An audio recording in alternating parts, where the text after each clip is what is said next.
Today will be the fourth and final topic of our series, It Starts at Home. Kung wala kayo dito the past 3 weeks o may na-miss kayo, don't worry. Dadaanan natin yan today.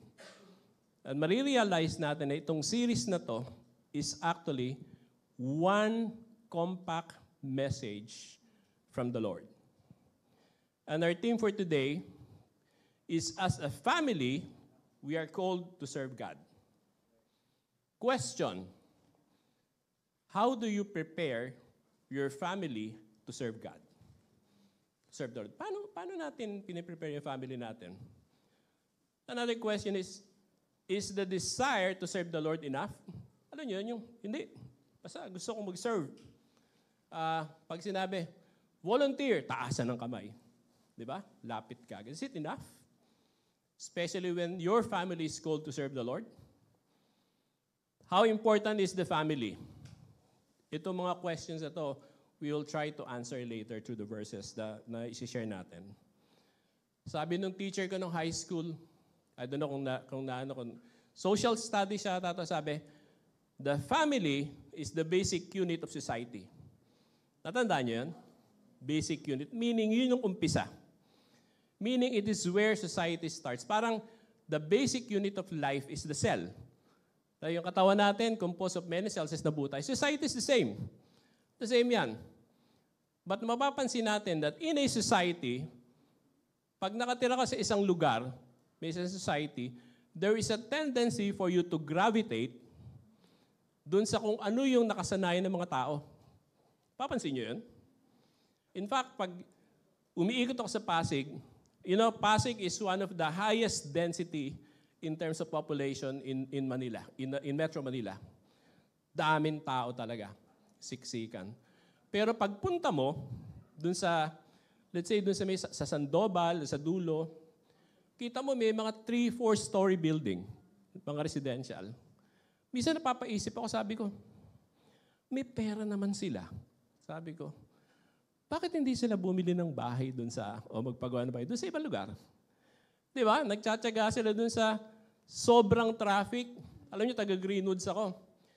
Lalabas lang kami sa Sandoval, around 2 kilometers ang bahay namin from the gate. It will take me at least 30 minutes. Grabe. Yung bahay namin from our office is around 6 kilometers. Pag naglakad ako, nandun na ako eh. Sa totoo lang. Di ba? Kung maglalakad ako sa dali, nandun na ako siguro parang 6 kilometers, run walk, siguro mga 40 minutes yan. Kaya, di ba? Pag nagpa 5K kasi, mga around takbo, mga 30 minutes eh. Di ba? So, kaya. Pero nasanay ka kasi, di ba? May sasakyan, tapos galit na galit ka pag sinisingit-singitan ka, di ba? So, yun ang tendency. And this is one thing na dapat nating tandaan. Ito yung natutunan ko. It is in the family where our values are formed and molded. Sa family talaga. Hindi sa labas to. Hindi sa kapitbahay. Di ba? It is in the family. Meron ako isang share sa inyo yung story related to this topic. Pero lagyan natin ng konting twist. Kasi undas eh. Di ba? Matagal ko nang narinig ito. Maybe narinig nyo na rin. Pag narinig nyo rin, huwag nyo akong unahan. Huwag kayong anong tawag doon? Spoiler. Okay. May isang bata na siguro mga 4 years old, nakita ng mga barangay tanod sa simenteryo. Kasi sabi ko, twist natin, di ba? Nakahubad, tapos may 2 ganun dito sa ilong. Alam niyo yun? Labas-pasok, naka-t-shirt, naka-shorts lang siya. May dala-dalang kandila. Kinuha niya siguro dun sa mga at may dala-dala siyang pagkain. Kinuha niya rin dun sa mga inaalay. Sino dito ang nag-iwan ng pagkain sa puntod? Buti na lang walang nagtaas ng kamay kasi papagalitan kayo ni Pastor Joel. Di ba? Buti na lang walang nag-iwan ng pagkain.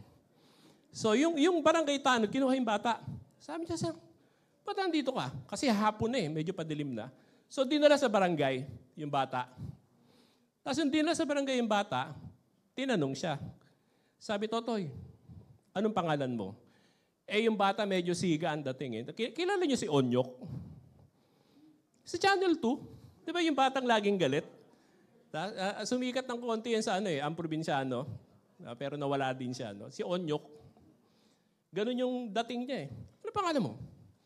Sabi niya, Itoy. Itoy daw. Itoy. Ano yung pangalan mo ba yung Palayo? Sabi niya, hindi, Palayo lang yun. Sabi niya, ano ang pangalan mo? Juanito? Hindi. Sabi niya, ano pa eh? Nakahubad pa, siga pa, tumayo pa sa upuan eh. Ano pangalan mo? Demonyito. Kaya Itoy. Di natawa yung niloko mo ko. Hindi, yun talaga. Sabi niya ng pangalan ko. O sige, di sinulat. May kapatid ka ba? Meron. Sabi niya. May ate ko. Anong pangalan ng kapatid mo? Tita. O, tita mo? Hindi. Yung tunay na pangalan, Impact Tita. Hindi nagtataka. Ano pa naman itong batan to? Eh, nanay mo, anong pangalan ng nanay mo? O, hulaan niyo, anong pangalan ng nanay? Alam ni Kuya Alvin yan. Di ba? Alam niya. Huwag kang spoiler. Kasi hindi tayo nagkakalayo ng edad, kaya alam mo itong storya na to. Di ba? So, ang pangalan ng nanay mo? Sabi niya, Bruha. Eh, di kinakabahan na ngayon yung tanod. Ano? Sabi, bakit ganito itong batan to? Eh, yung tatay mo, anong pangalan? Inuhulaan niya na eh. Demonyo. Aba, yung bruha at saka yung demonyo, nung nag-aanak, isang demonyita at saka isang impaktita. Nako, patay na, sabing gano'n. Saan ka ba nakatira? Hulaan niyo, saan siya nakatira? Yung mga kasing edad ko, nagsalita na. Sa impyerno, sabi ng bata, kinabahan kasi, alam niyo, undas di ba? Dumating yung kagawad, oy, ihatid mo na sa bahay nila. Hindi ko alam, wala namang impyerno street dito sa atin. Yung mga street dito, San Miguel, San Nicolas. Hindi, alam niya siguro yan. So, tinanong yung bata, alam mo ba yung bahay niyo? Alam ko. Ba't nandito? Kasi hinila mo ako Sabi niya, alam ko naman yung bahay ko So, sige, hatid ka na kasi madilim na. Alam niyo, kinakabahan yung barangay tanod. Kasi, hindi ba, may kasama siyang demonyito. Na may kapatid na impaktita. Ang tatay is demonyo at ang nanay is bruha. Di ba, kinakabahan siya. Tapos nakatira sila sa impyerno. So, ang saya, sabi nga ni Alvin. So, nung malapit na kanila sa kanila, ligo ka dyan, kuya, dito sa Santo Cristo. Tapos sa San Miguel. Ayun yung bahay namin. So, malayo pa lang sila, may naririnig na yung barangay tanod. Lakas. Sabi nung narinig niya, babae. Impaktita ka talaga. Sabi gano'n nung nanay. Nasaan yung kapatid mo? Pinabayaan mo? Sabi gano'n to. Habang papalapit sila ng papalapit, palakas yung boses. Kumatok yung tanod. Pagbukas, nakita nung nanay. Nandiyan ka pala. Demonyito ka. Sabi nung nanay. Saan ka galing? Maya-maya dumating ngayon yung tatay. Lasing. Sabi nung nanay. Ayan ka na naman. Lasing ka ng lasing. Demonyo ka talaga. Sabi nung nanay. Sabi ng tatay, kaya ako naglalasing. Kasi itong bahay na to, impyerno. Kaya alis na ako, sabi niya. Nakakatawa yung storya, di ba? Parang light story. Pero in reality, let us examine ourselves. Are we doing the same sa bahay natin? Kahit unintentional. Ako guilty ako. Sa totoo lang. Pag nagdadrive ako, pag may kumat sa akin, meron akong laging nasasabing isang salita, don't worry, hindi mura. No, hindi mura, pero paulit-ulit. Pinipilit kong pigilin ang sarili ko. Gusto kong gayahin yung iba na pag kinat, sinasabi, praise the Lord ka talaga. Hindi ko magawa Kasi nag-uumpisa sa baka iba masabi ko Diba? May nasasabi ako doon, alam nyo, sabi sa akin ng misis ko, yan. Lagi kang nagsasalita ng yan, tingnan mo yung anak mo, ganun na rin ang sinasabi. At totoo. What we do inside our house, what our children hears, is the same word that they will use outside. It is in the family where our values are formed and molded.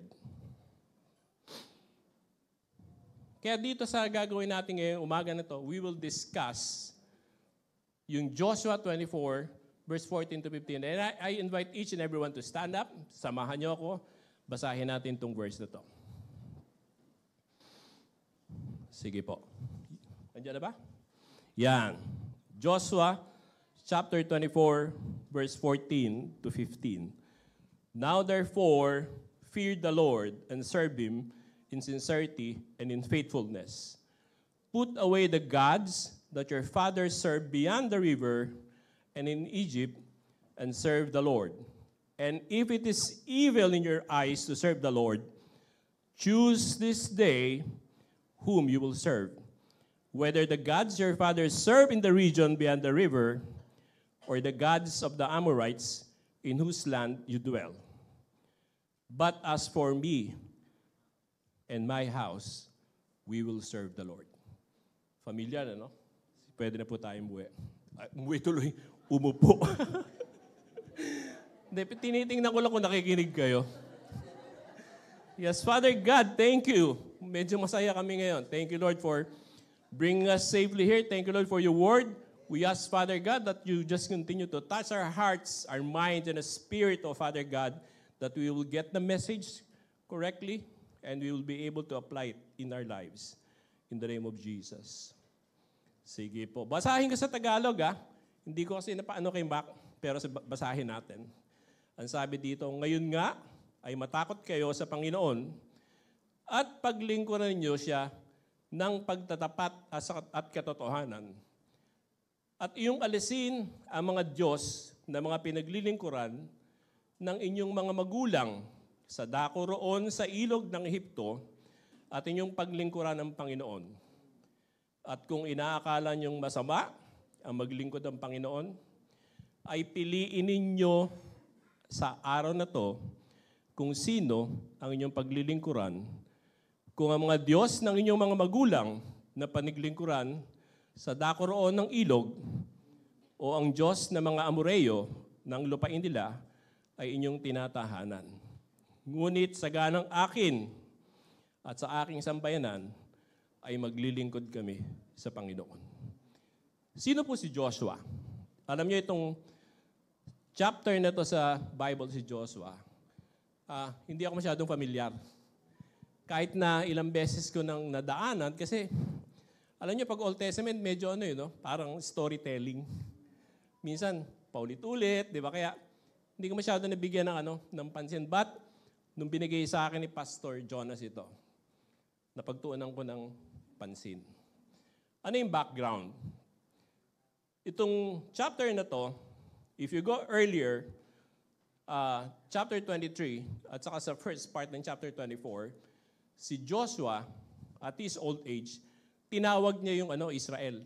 12 tribes of Israel, yung mga leader, yung mga officers, yung mga namumuno, tinawag niya lahat. Because he know that he is already dying. Patanda na siya eh. After the conquest of Canaan, after he led the Israelites, ito na ngayon. At dinivide niya na yung land sa 12 tribes of Israel. Ito na ngayon, nagbibilin na siya. Sino si Joshua? Si Joshua actually is the assistant of Moses. Alam niyo ba yan? First time ko nalaman yung assistant pala siya. Ang akala ko ang assistant ni Moses, si Aaron. Hindi pala. Si Aaron is the brother of Moses. At kaya siya binigay ni Lord kay Moses dahil si Moses hindi marunong magsalita. Alam niyo yun? At si Aaron ang kanyang spokesman. Kaya kung kayo hindi kayo marunong magsalita, hindi ibig sabihin na hindi kayo gagamitin ni Lord. Di ba? Kung may heart ka to serve, ibibigay ni Lord sa'yo si Kuya Alvin. Kasi magaling magsalita to. Di ba? Kuya Alvin, pwede ba? Ikaw magsalita for me here. Medyo kinakabahan ako eh. Di ba? Maganda na yung boses, magaling pa magsalita. Gagawin ni Lord yan. And Joshua is also a live witness of everything that happened to Moses. Kita niya lahat.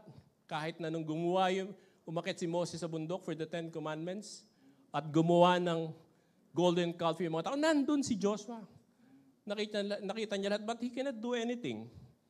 Why? Kasi at that time, wala siyang posisyon doon sa hierarchy ni Moses. Wala pa.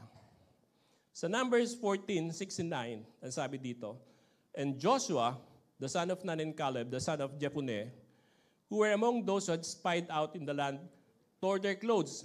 Stop ko muna, explain ko yung background. Si Moses, during the time, na alam niya, sinabi sa kanya ni Lord, ito yung promised land. The promised land is Canaan.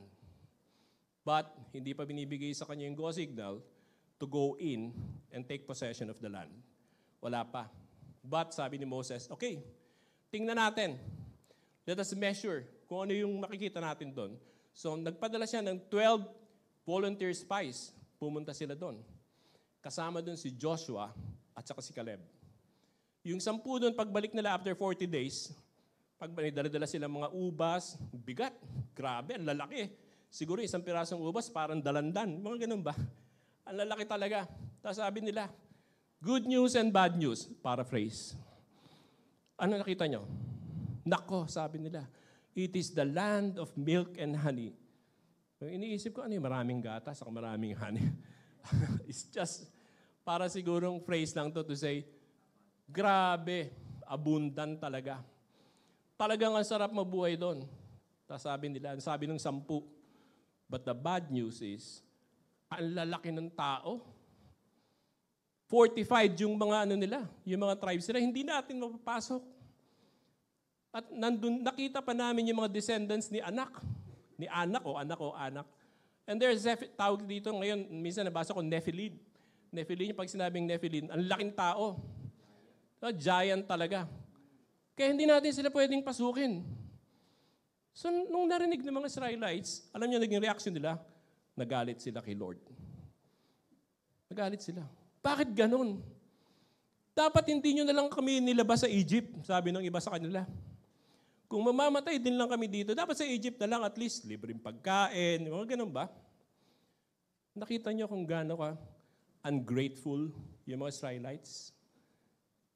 Kahit na-experience nila yung goodness of the promises of God, ganun pa rin yung reaction nila. But not Joshua and Caleb. Tuloy ko lang. They tore their clothes, pinunit nila yung damit nila.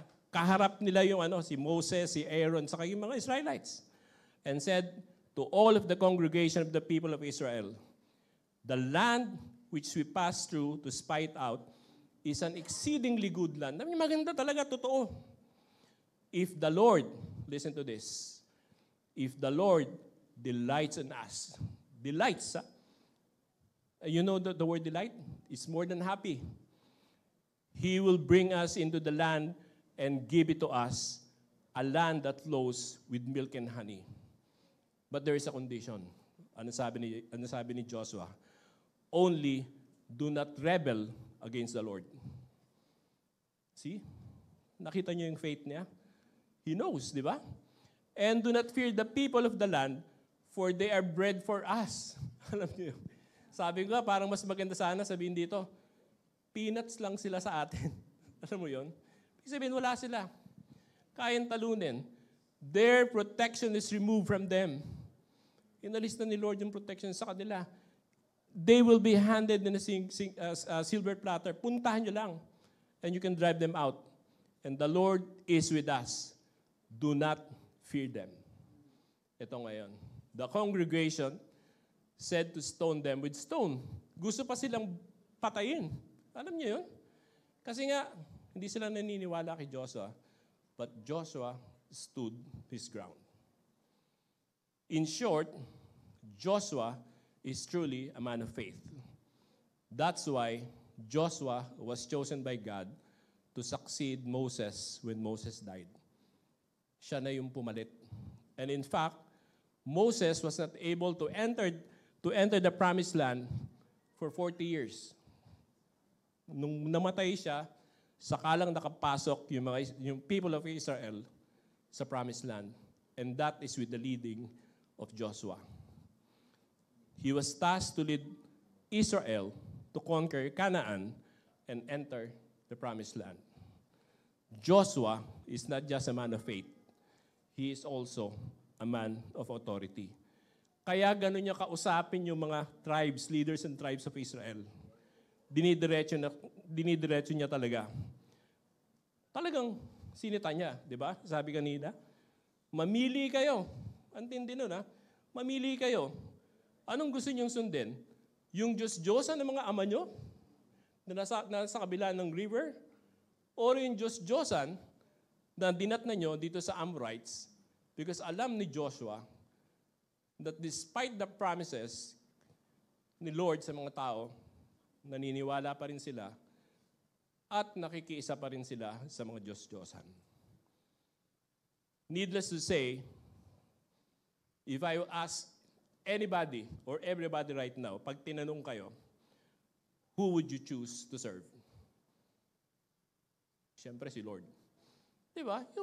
You choose to serve the Lord, hindi yung mga Diyos-Diyosan. But in Joshua 24:16-18, the people answered, "Far be it from us that we should forsake the Lord to serve other gods." Sabi nila, hindi namin gagawin yan. Hindi kami sasamba sa ibang Diyos-Diyosan, we will serve the Lord. For it is the Lord our God who brought us and our fathers up the land of Egypt. So alam pala nila eh. Di ba? Out of the house of slavery, and who did those great signs in our sight and preserve us in the way that we went. And among all the peoples through whom we passed, and the Lord drove out before us, and all peoples, the Amorites who live in the land, therefore, we also will serve the Lord, for He is our God. Ano yung naging reaction ni Joshua? But Joshua said to the people, "You are not able to serve the Lord. For He is a holy God. He is a jealous God. He will not forgive your transgressions or your sins. If you forsake the Lord and serve foreign gods, then He will turn and do you harm and consume you after having done you good." Wow. Sabi na nga nila, magsiserve sila eh. Bakit ginanon? Ba't yun ang naging reaction ni Joshua? Dahil kilala sila ni Joshua.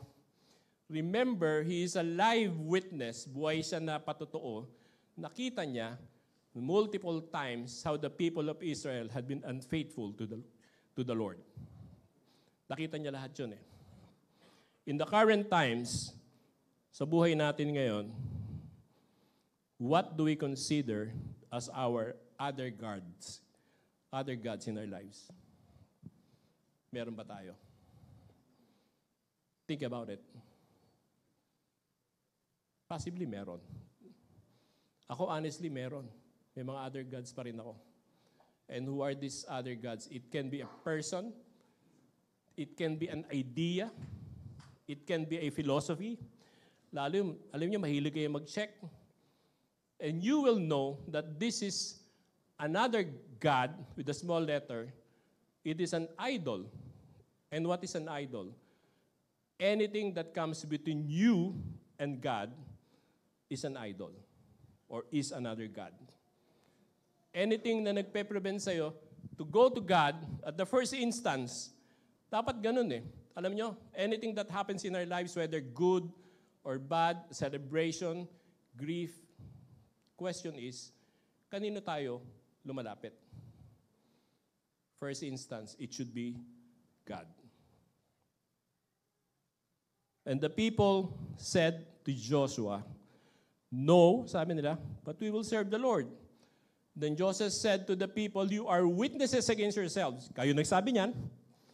Sa Tagalog, paraphrase, "and that you have chosen the Lord to serve Him." And they said, "We are witnesses." He said, "Then put away the foreign gods that are among you, and incline your heart to the Lord, the God of Israel." And the people said to Joshua, "The Lord our God we will serve, and His voice we will obey." So Joshua made a covenant. Biro nyo, kailangan pa ng covenant. Di ba? With the people that day, and put in place statutes and rules for them at Shechem. And Joshua wrote these words in the book of the law of God. And he took a large stone and set it up under the terebinth that was by the sanctuary of the Lord. And Joshua said to all the people, behold, this stone shall be a witness against us, for it has heard all the word of the Lord that he spoke to us. Therefore it shall be a witness against you, lest you deal falsely with the Lord. Nakita niyo yung situation? Because of the multiple times na naging unfaithful yung mga people ng Israel, kailangan pang magkaroon ng covenant. And covenant is an agreement. Grabe, no? Pati hindi na lang. Diba? Yun na lang dapat eh. Sabihin mo na lang kung ano yung gusto mo. Lord, merong covenant. At pag sinabi mong covenant, kumbaga sa ating contract, two-way yan. Gawin mo to, ito yung kapalit. Pag hindi mo ginawa to, ito yung kapalit. Why? Because the people of Israel has been repeatedly been unfaithful to the Lord. The problem with the covenant is there is a tendency for people to break it. Yun talaga eh. If we are inconvenienced by it, alam niyo, naging inconvenience na, saan natatanggapin mo eh?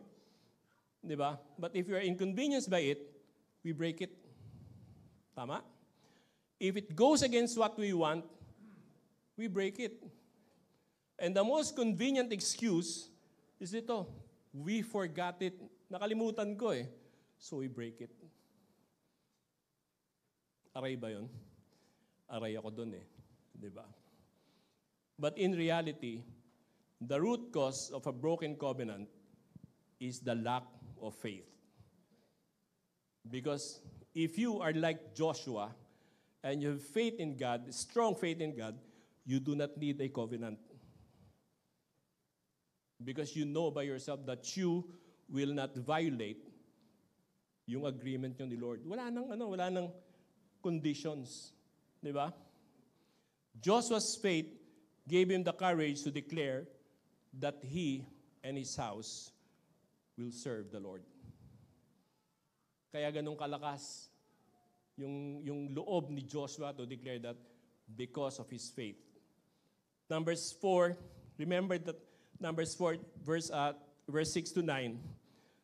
Let's begin with 8. If the Lord delights in us, ito yung kanina, di ba?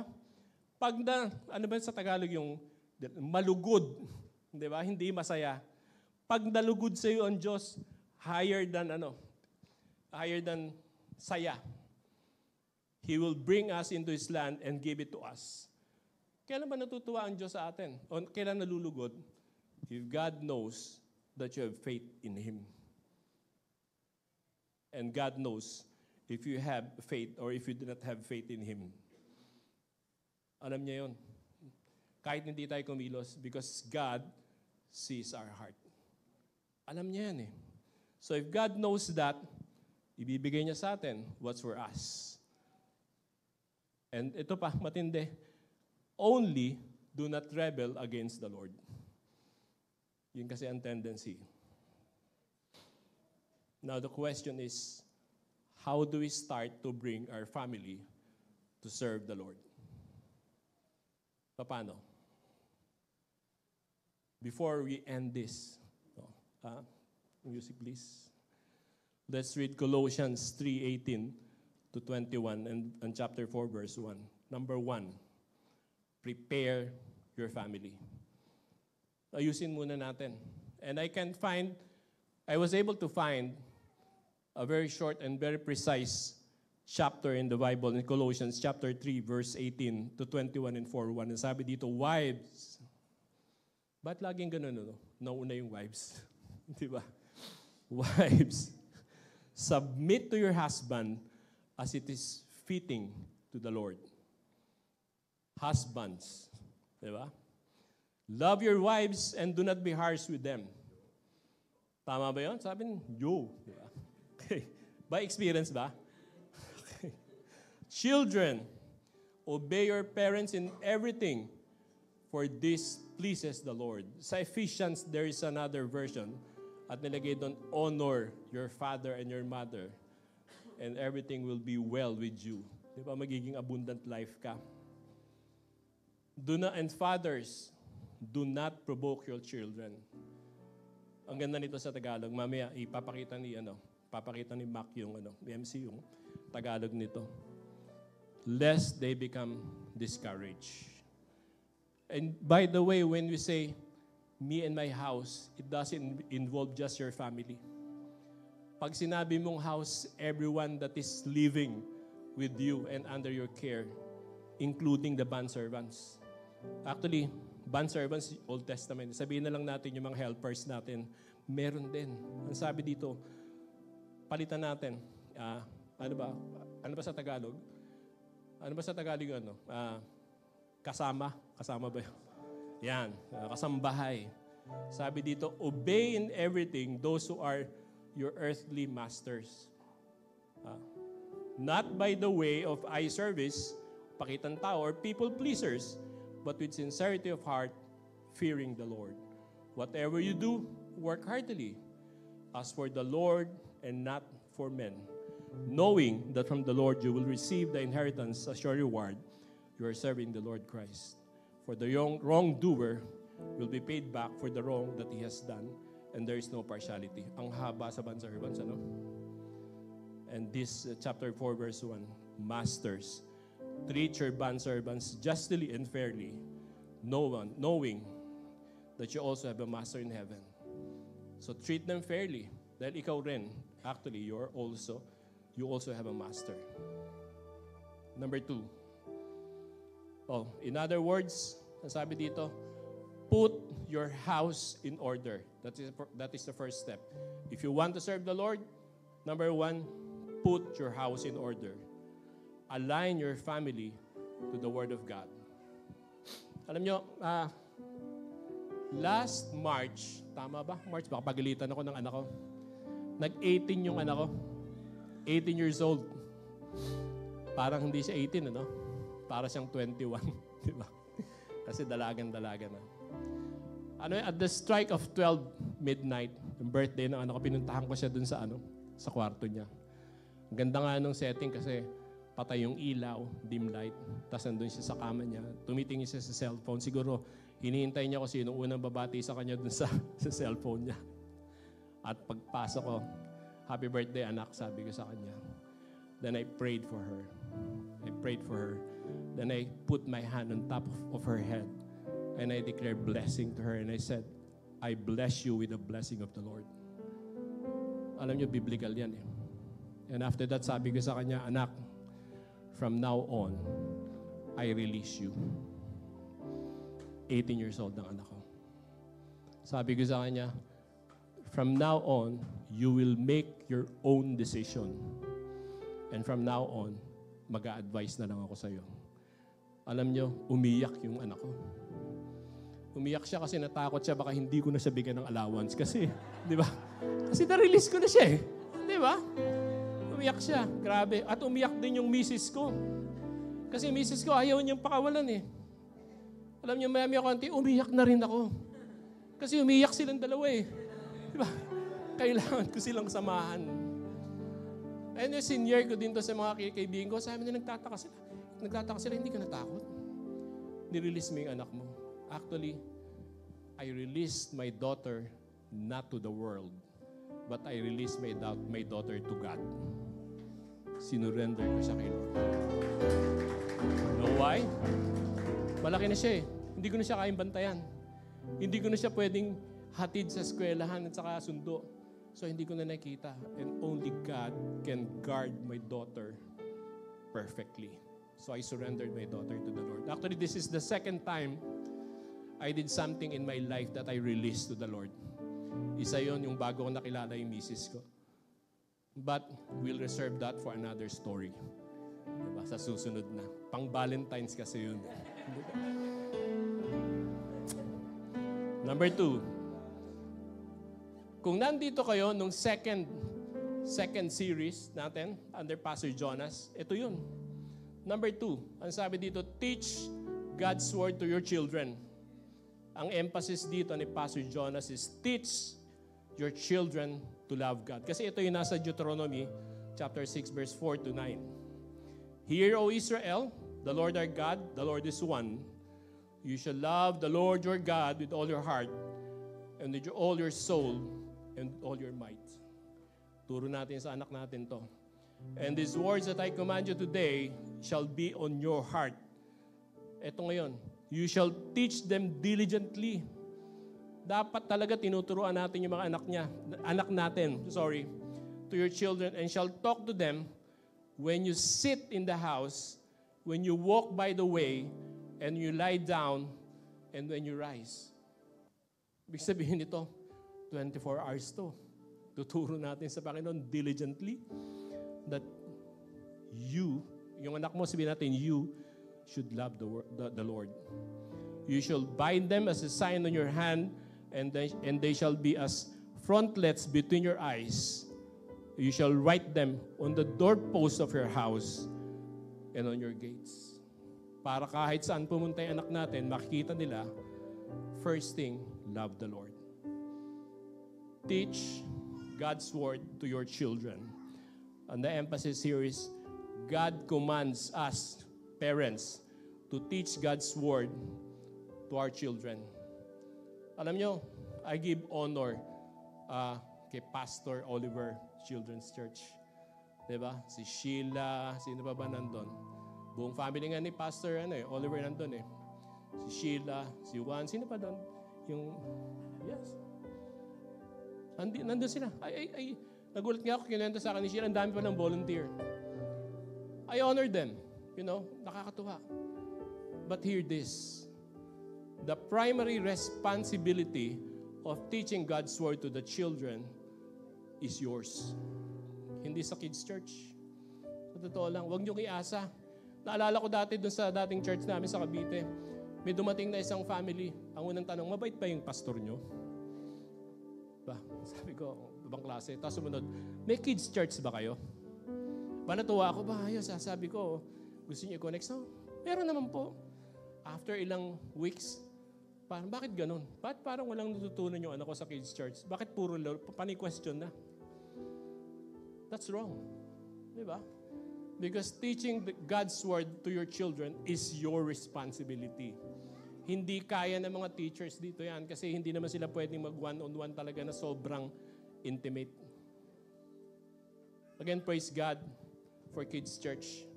But hindi yun ang primary. It is our responsibility. The third, ito diniscuss ng week 3. Last week, I was not here. Kasi namatay yung aso ko. At hindi ako umabsent dito dahil namatay yung aso ko, kundi wala kasi akong tulog eh. Madaling araw namin na-rush sa vet. Doon sa nakakaalam sa Facebook ko, nakita nyo yun. 2 Timothy chapter 1, verse 3 to 5. Ang sabi dito, and the theme is, develop sincere faith at home. Ang sabi dito ni Paul, talking to Timothy, dahil si Timothy, siya yung dinidisciple ni Paul. Si Paul yung discipler o mentor. I thank God whom I serve as did my ancestors, sabi ni Paul, with a clear conscience as I remember you constantly in my prayers night and day. As I remember your tears, I long to see you that I may be filled with joy. I am reminded of your sincere faith, a faith that dwelt first in your grandmother Lois and your mother Eunice, and now I'm sure dwells in you as well. Babae na naman. Talagang puro babae. Ano sinasabi ni Paul? Simple. I know your faith. Matibay ang pananampalataya mo dahil tinuruan ka ng nanay mo at ang nanay mo tinuruan ng lola mo. So even faith, dapat tinuturo natin sa next generation. Faith in God should be taught and passed on to the next generation. Yung mga anak natin, yung mga pamangkin natin, pass the next in line. At ito yun, makikita natin yan. The outcome of the faith of the previous generation, tayo yun, mga previous na tayo eh. Diba, mga previous na tayo, will determine the faith of the next generation. In short, if your faith is weak, the faith of your children and grandchildren will be weak as well. So teach them how to have strong faith in God. nung last two Saturdays ago, last Saturday, kailan tayo two Saturdays ago, nag-baptize ng 17 na tao sa Binangonan. And may isang pinashare sa akin si Pastor that struck me. Ito pala yun. Alam niyo, maganda rin yung paminsan-minsan nautusan kayo maging bantay ng bahay. Alam niyo, lagi akong bantay bahay. Ewan ko ba dito kay Pastor? Diba? Naalala ko, butin lang, maraming tao. Naalala ko dati, Pasko, lahat nasa bakasyon. Ako naiwan. Sabi nga ng anak ko kanina, paano hindi tayo nagbabakasyon? Sabi nung anak ko. Alam niyo, meron akong doon Ang ganda nito, sabi dito, you read or you hear the Word of God. Sinishare sa'yo. You have faith in the Word. Alam niyo, faith talagang is not belief but faith. You live the Word. You experience it and you will bear fruit. Sequence yan. So that is how we should teach our children. Whatever things that are connected in faith that we are teaching our children, dapat nakikita sa buhay natin. Dapat naka-apply sa buhay natin. And you will bear fruit. And the fruit will be faith ng mga anak mo. Now, what is God's plan for your family? For our family, alam niyo, ang ganda nitong binigay ni Pastor na series. It starts at home. Inuna yung result bago yung step. The result was discussed in week 1. Ano yun? God blesses our family so that we will be a blessing to others. Yun God wants the families to be a blessing to the nations. Genesis 12:1-3, ito yun Now the Lord said to Abraham, go from your country. Wait, basahin ko na lang. Alam niyo, salamin ko, wala tong grado. Fake to. Now the Lord said to Abraham, go from your country and your kindred and your father's house to the land that I will show you. Naputol. And I will make you of a great nation, and I will bless you and make your name great so that you will be a blessing. Diba ang ganda? I will bless those who bless you, and him who dishonors you, I will curse. And in all the families of the earth shall be blessed. Ito pala yun. God wants to use you and your family as a source of blessing.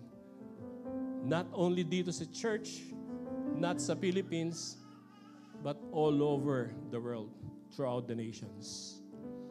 Alam niyo, last night, when I was finishing up itong word, as usual, last minute, kaya si Mac, minessage niya ako ng 1:30 yata ng madaling araw.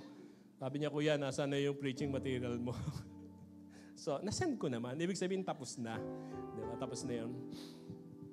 I came across itong memory sa Facebook. Ito maganda sa Facebook, biglang may lumilitaw sa Facebook. And it's Psalms 128, verse 1-4. Binigay ko kay Mac kung ano talaga yung sabi dito, blessed, ibang version kasi, okay, basahin natin dito sa verse ng ESV. Blessed are all who fear the Lord, who walk in obedience to Him. You will eat the fruit of your labor. Blessings and prosperity will be yours. Your wife will be like a fruitful vine within your house. Your children will be like olive shoots around your table. Yes, this will be the blessing for the man who fears the Lord.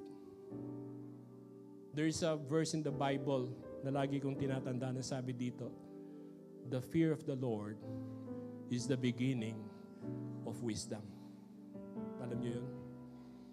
Nag-uumpisa lahat sa ating takot sa Panginoon. Pero hindi ito yung takot na, hindi po ganun yun. It's a different kind of fear. Fear because of the holiness of God. Alam niyo, nanginginig ka. Natatakot ka because you don't even know if you are worthy. But thanks, Jesus, because what Jesus did to us, we were made worthy. As you serve the Lord through your family, the church, who is your spiritual family, will be blessed. Ito yung plano ng Panginoon. And as you bless the church, nations upon nations will be blessed. At itong maganda, you will be part of God's plan to bless all nations. Are you ready? Let us pray. Father God, thank you for this day. Thank you for showing us that you have given us the opportunity to be part of your plan to bless all nations. Thank you, Father God, for showing us that faith plays a very important role dito sa gagawin namin, yung pananampalataya, Panginoon. Salamat for reminding us, oh Father God, that we can be of use to your kingdom. Salamat, Panginoon. Salamat. And this church is a celebration